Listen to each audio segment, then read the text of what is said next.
All right, so these notes are just quick to cover sections 1 and 2 of chapter 14. Just want to talk a little bit about competition, predation, and symbiosis. So, questions that I might ask you on the test, including competition, would have to do with that inter versus intra specific competitions.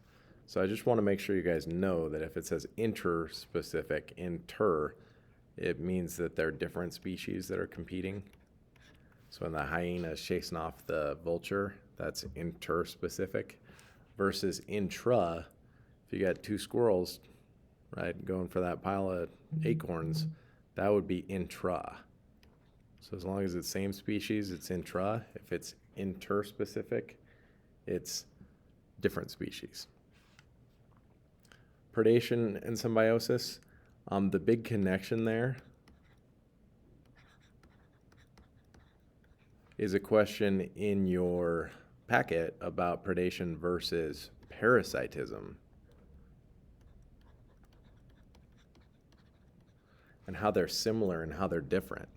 So the only thing I'd really expect you to know there is that in both cases,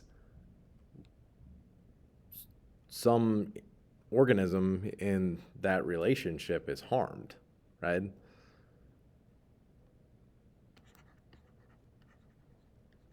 The other things obviously benefits from the relationship, but something is definitely harmed in both. But it's different in terms of harmed for predation means that it literally has to die, right? It's killed. Versus harmed in parasitism, parasites don't want to kill their host, right? They may weaken the host, but it's actually not a very effective parasite if it kills its host, because then it has to find a new one.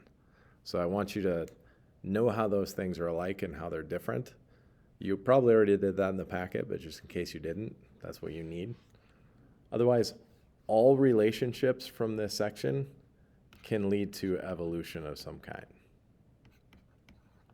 So I would just expect you to know some connections there, like how competition can lead to evolution, because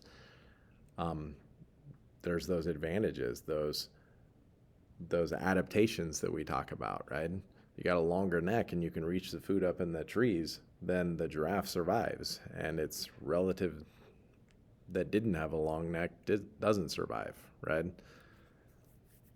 So competition is key. Predation, right?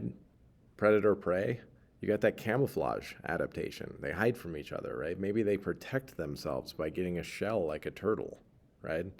So whatever it is that's an adaptation for either the predator or the prey, right? That's definitely going to have some evolution connections to it, right? Organisms evolve in these relationships. Symbiotic relationships, right? Same thing, right?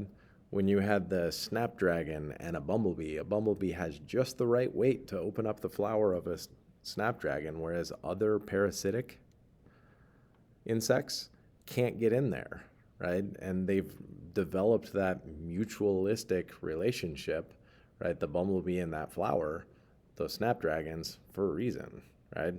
So they evolved together. It's coevolution in that case.